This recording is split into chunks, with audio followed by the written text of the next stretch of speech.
Bien.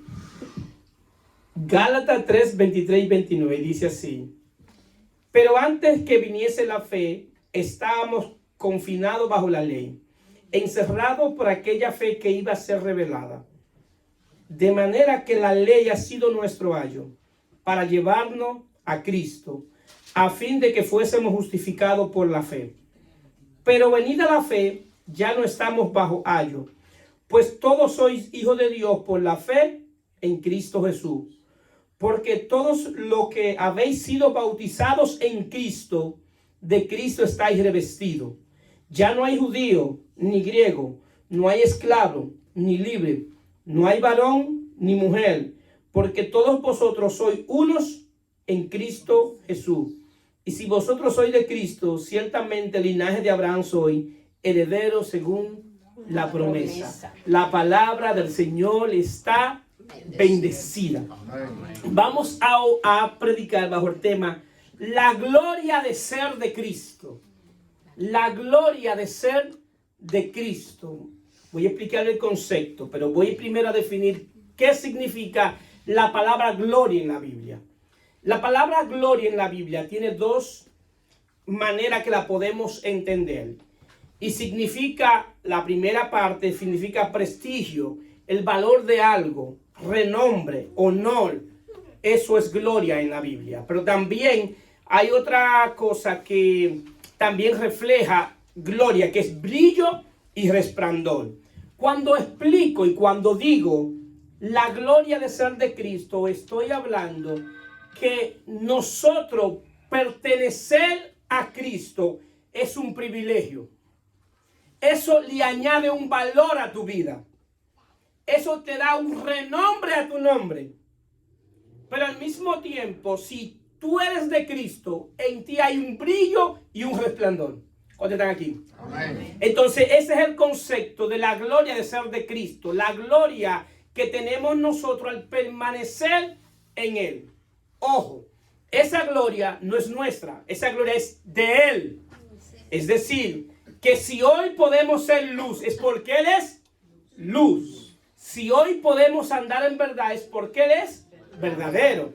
Si hoy podemos andar en el camino, es porque Él es el camino. Si hoy podemos ser santos, es porque Él nos santificó. Todo lo que somos es por Él y para Él. En Él somos, en Él vivimos y en Él existimos y caminamos. Bendito sea Cristo.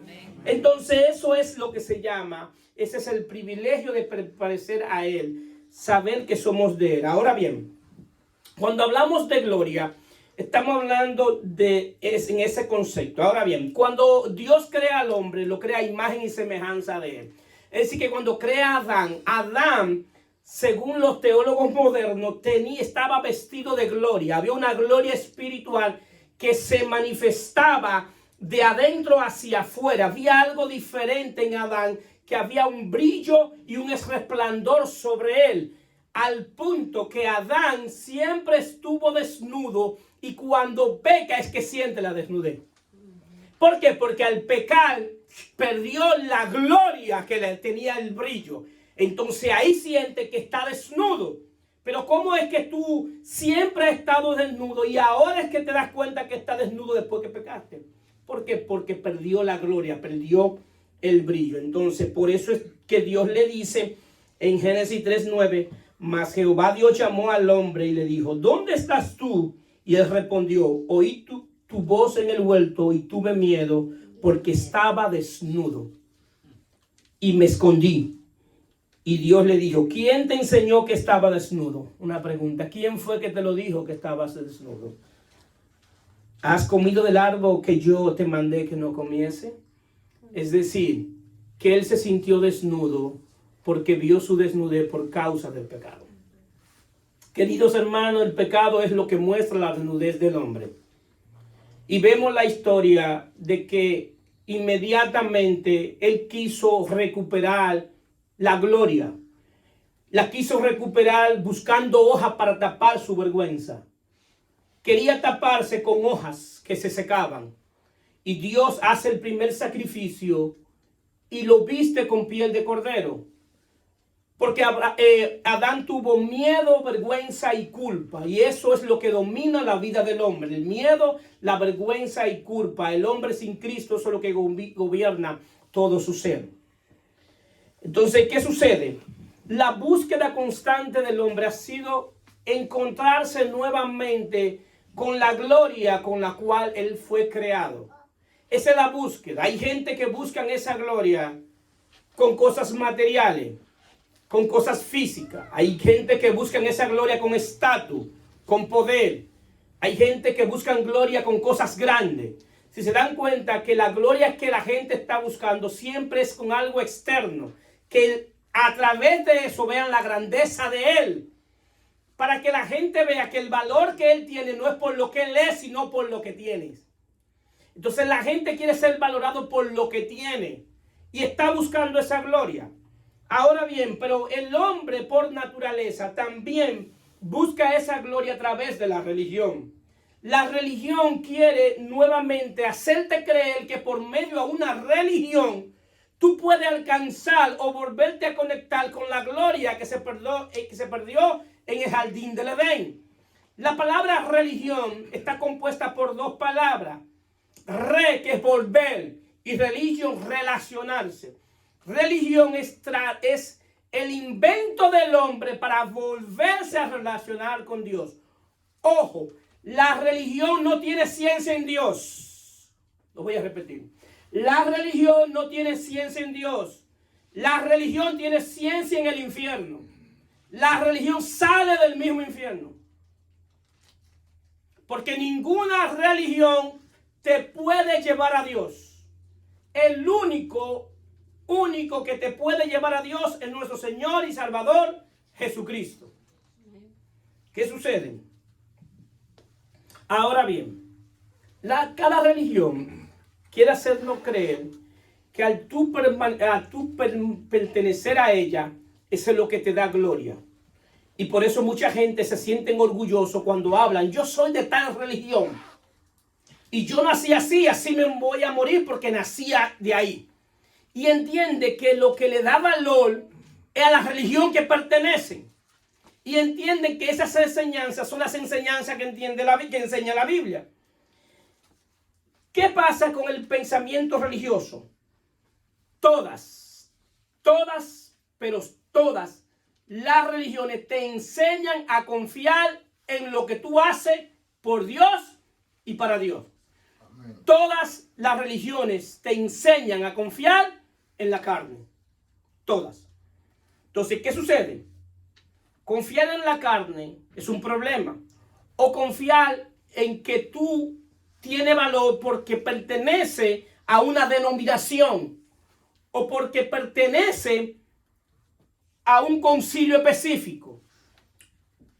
O porque pertenece a una iglesia que el pastor es famoso. O que es el apóstol fulanito de tal. Y la gente entiende que la gloria es que ellos van a la iglesia de esa persona. Y dicen, yo voy a la iglesia de fulanito. Y lo hacen así con ese aire.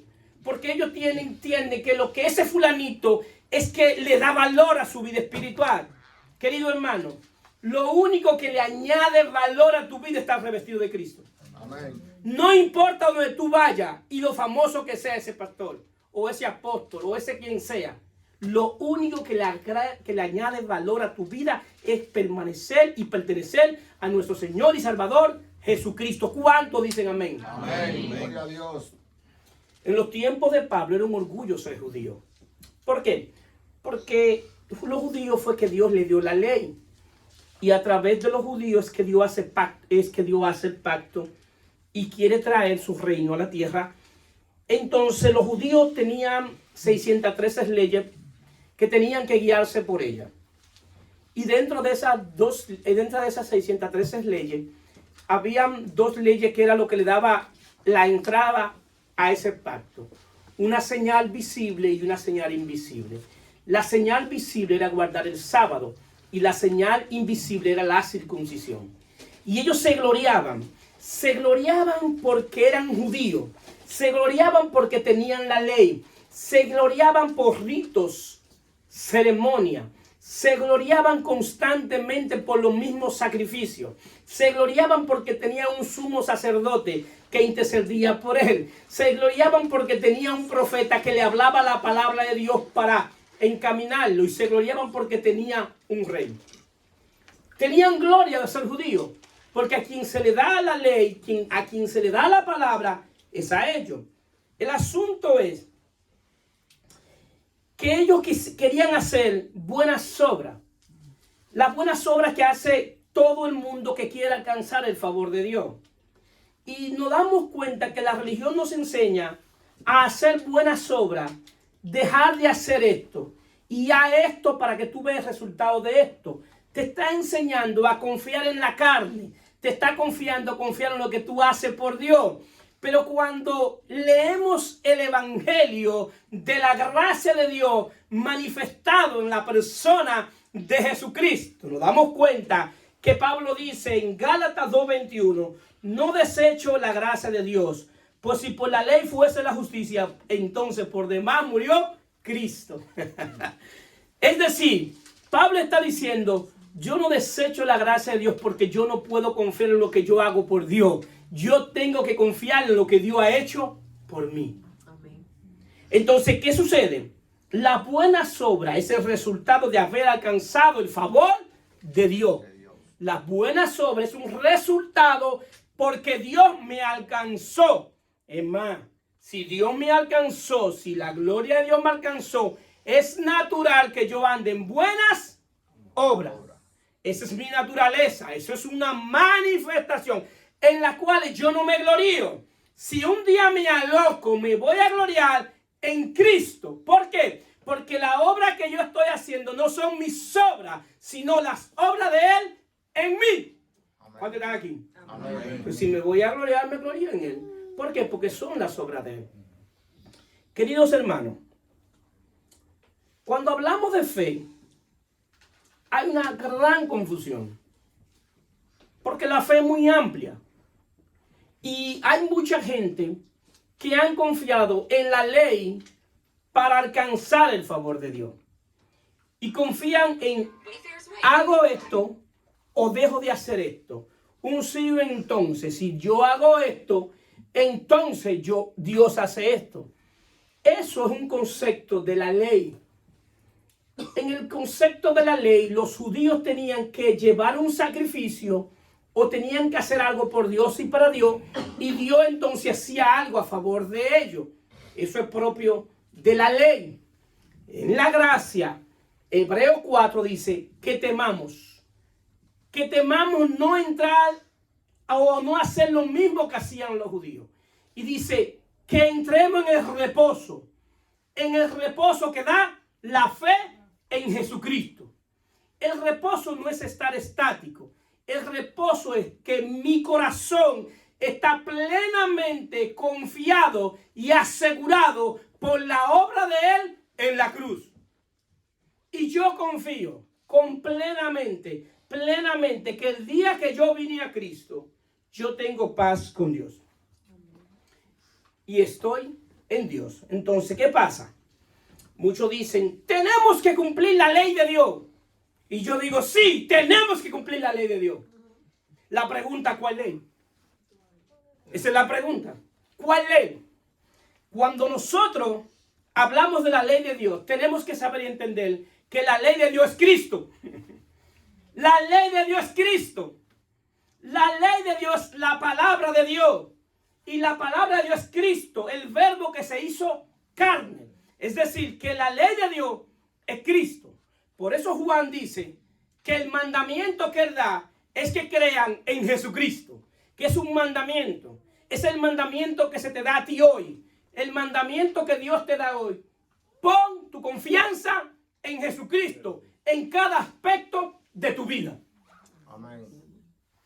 Tu plena confianza en Él. Pastor, y los demás Dios lo va trabajando. Ahora bien, mire cómo dice Pablo. 1 Corintios 9, 20, 22. Dice, me he hecho a los judíos como judío para ganar a los judíos. A los que están sujetos a la ley, aunque yo no esté sujeto a la ley, como sujeto a la ley, para ganar a los que están sujetos a la ley, a los que están sin ley, como si yo tuviese sin ley, no estando yo sin ley de Dios, sino bajo la ley de Cristo, para ganar a aquellos que están sin ley.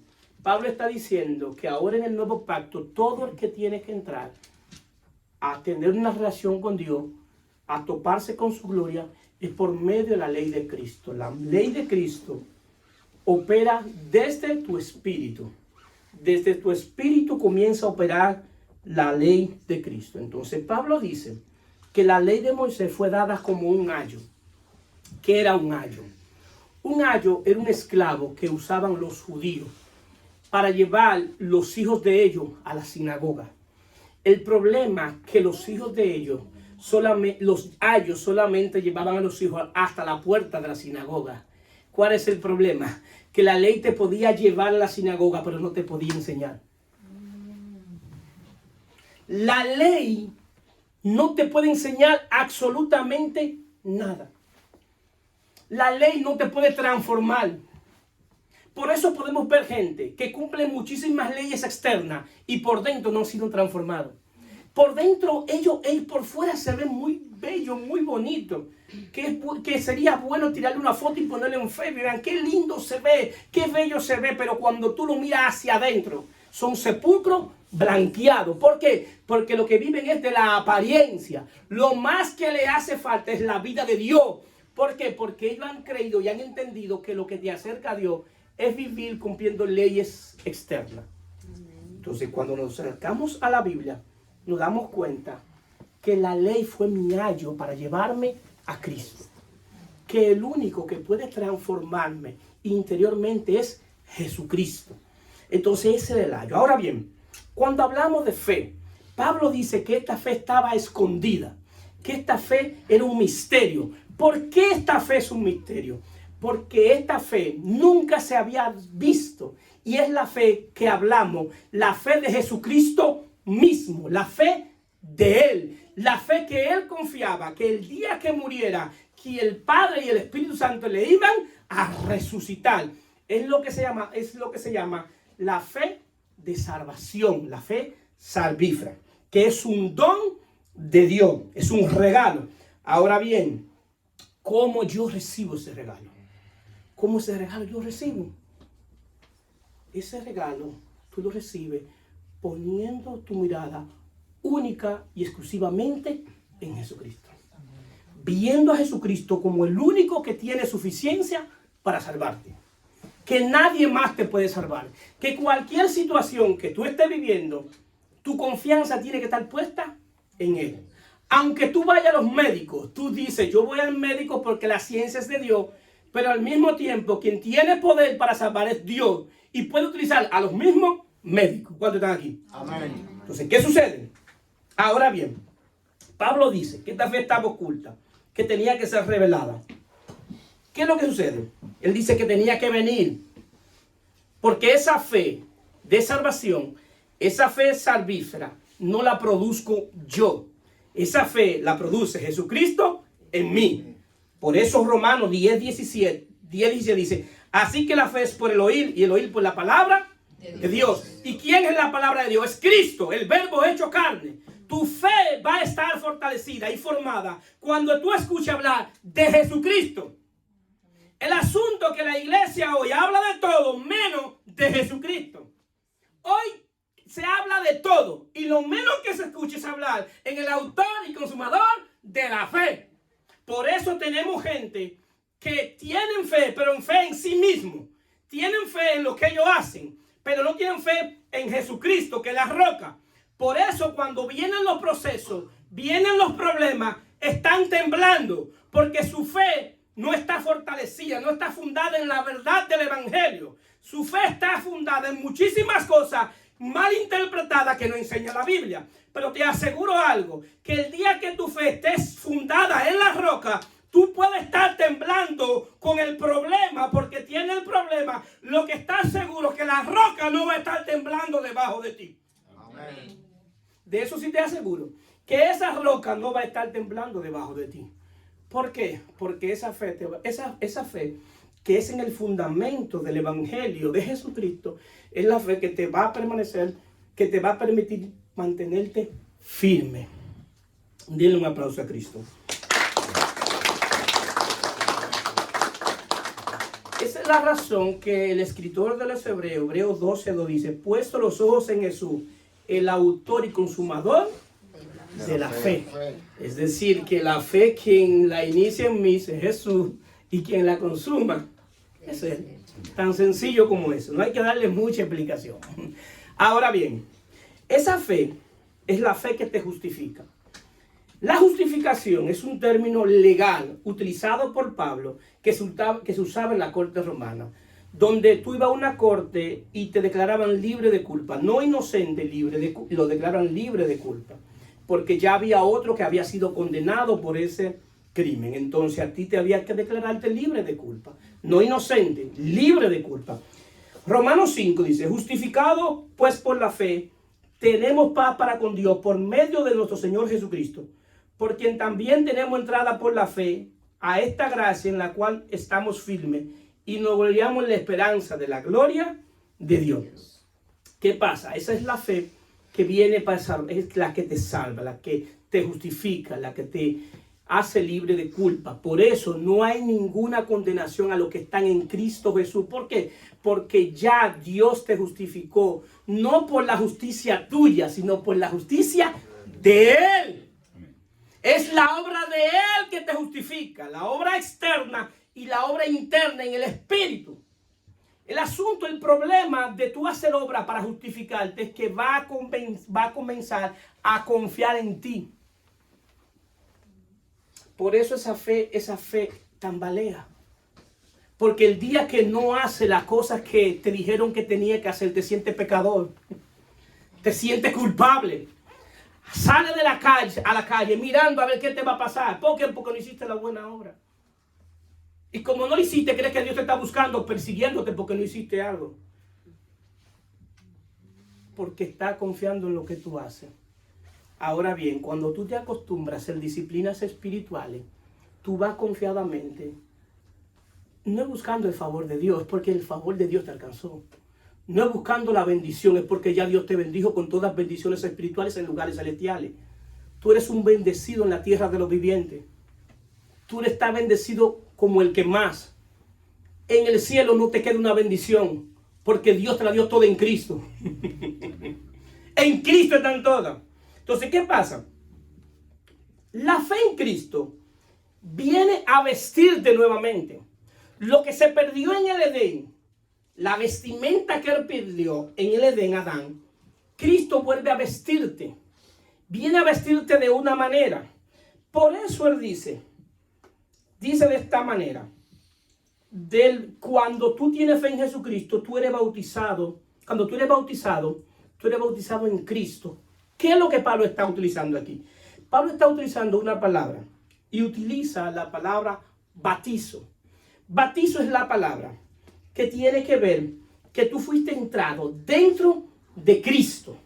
Y cuando el día que tú creíste fuiste entrado dentro de Cristo y te sacaron, de Cristo tú estabas vestido.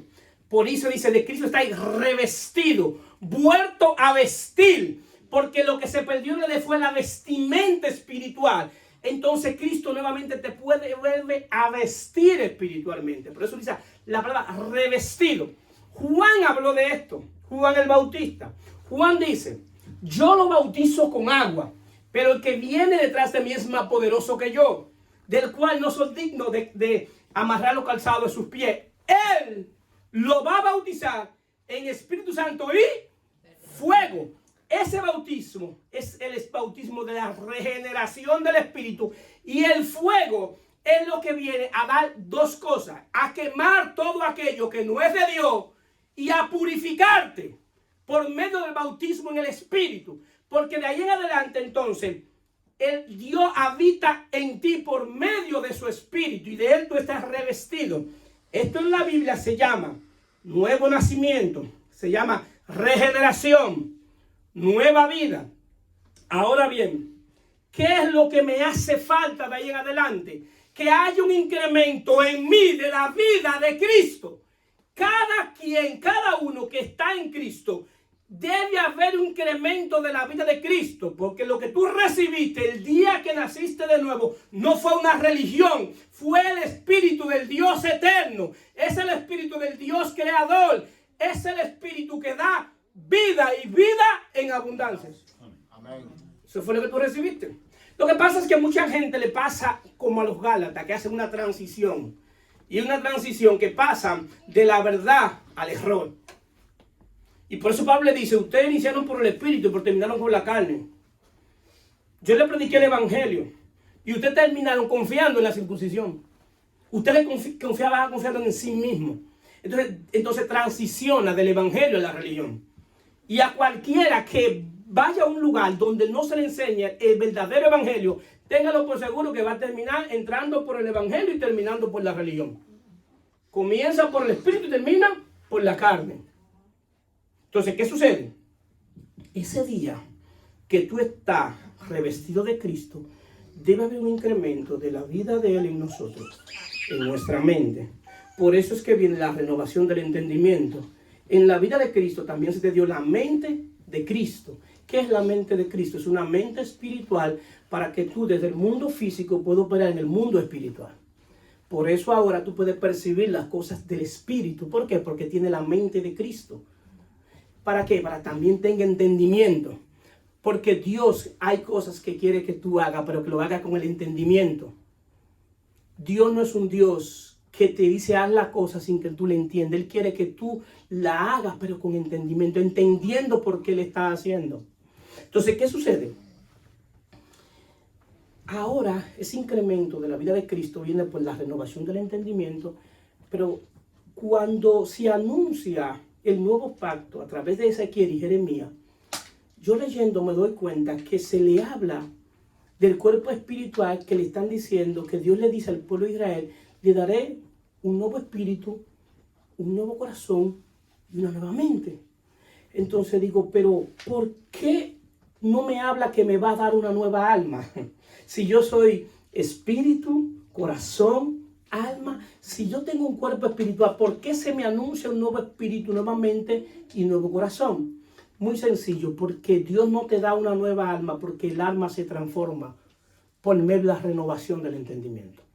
Nuestra alma debe ser transformada constantemente por el incremento de la vida de Cristo en nosotros. Cuando Cristo viene a nuestra vida, ¿qué es lo que hace? Que comienza a trabajar interiormente en todo nuestro ser y nuestra alma comienza a ser purificada. El asunto que Pedro dice que el alma es purificada por la obediencia a la verdad. ¿Qué está diciendo? Que el día que tú obedezcas lo que es mentira, no se va a purificar el alma. A medida que tu obediencia vaya creyendo en la verdad, en esa misma medida tu alma está siendo purificada. Y es la obra del Espíritu, porque la obra del Espíritu es la santificación. Y Pedro utiliza la palabra purificación en vez de santificación, aunque es similar, porque en la obra de la purificación tú colaboras con Dios. Tú colaboras. ¿Cómo? Cuando tú te desvistes del viejo hombre y te vistes del nuevo. Por eso Pablo dice, renovado en el nuevo hombre creado conforme a la justicia y la santidad de la verdad. Y dice más para abajo, el que miente, no miente más. El que robe, no robe más. ¿Por qué? Porque a medida que tú vas alejándote del pecado, en esa misma medida el alma se va purificando. Pero ¿qué pasa? Alejarte del pecado es con el poder del Espíritu, pero es una decisión tuya. Si usted nunca decide, si nosotros, vamos a decir nosotros, nunca decidimos alejarnos del pecado, el pecado siempre va a tener su fuerte entre nosotros. Es decir, yo alejarme del pecado es una decisión que yo me paro y digo, yo voy a dejar el pecado. Pero yo sé que no es con mi fuerza, sino con el poder del Espíritu de Dios. ¿Cuántos están aquí? Amén. Es con el poder del Espíritu. Pero yo tengo que tomar una decisión de saber qué es lo que está contaminando mi cuerpo. O de qué mi cuerpo espiritual está contaminado. Porque la gente ha confundido conceptos. Y entiende que la gloria de Dios es que tú sientes algo que se manifestó aquí y sientes que se te rizan los pelos. Hasta un susto te rizas los pelos. La gloria de Dios es algo más íntimo, es algo más interior. Que aunque no se te rifen los pelos, tú sabes que Dios está dentro de ti, obrando en ti. Porque esto no se trata de lo que tú sientes de Dios, sino de lo que tú sabes de Dios. Tú no eres transformado por lo que sientes, sino por lo que sabes. Así es.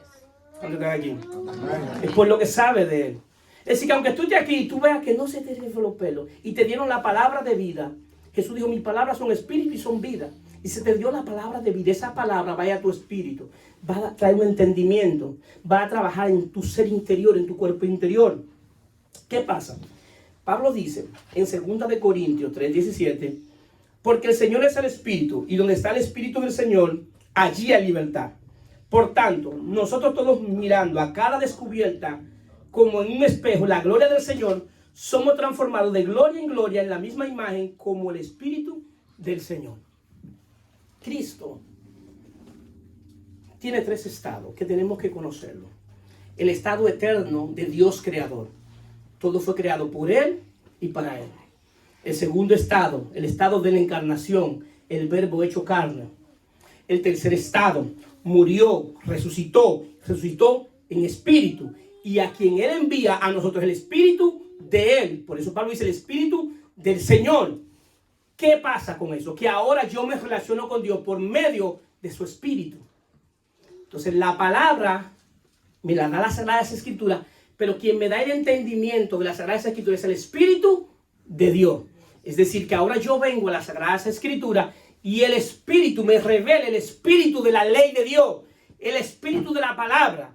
No la palabra que yo la tome literal, porque si la tomo literal fácilmente voy a terminar en religión, cumpliendo cosas literales, que no fue la intención de Dios.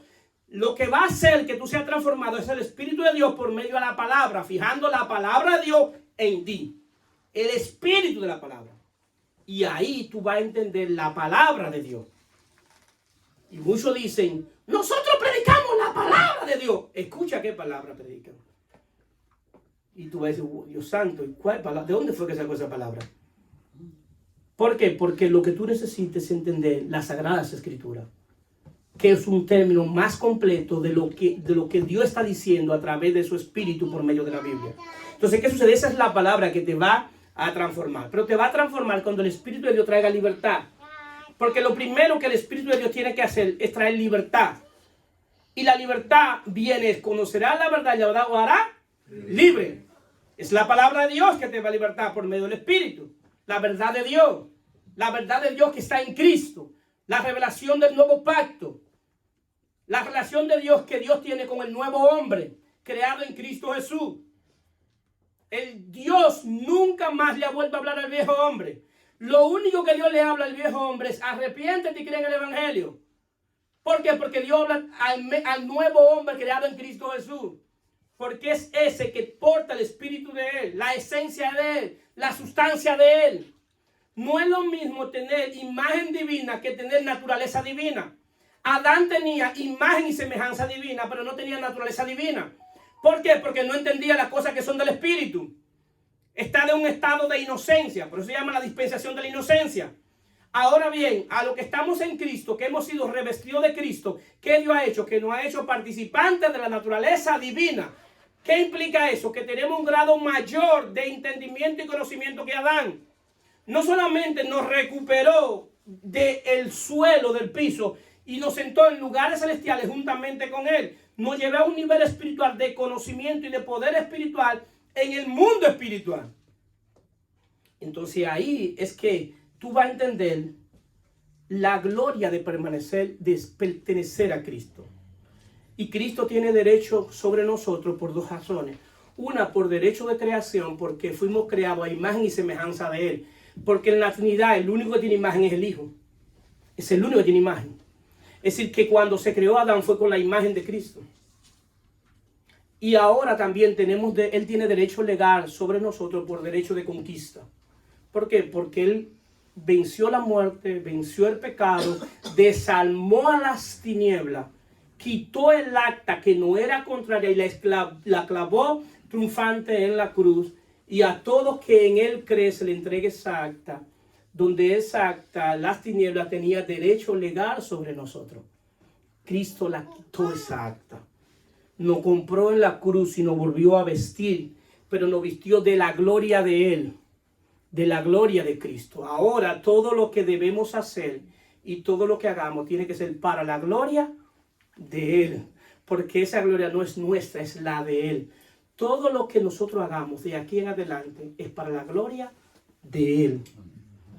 Pero también tenemos herencia como hijo de Dios. Una herencia que Él conquistó.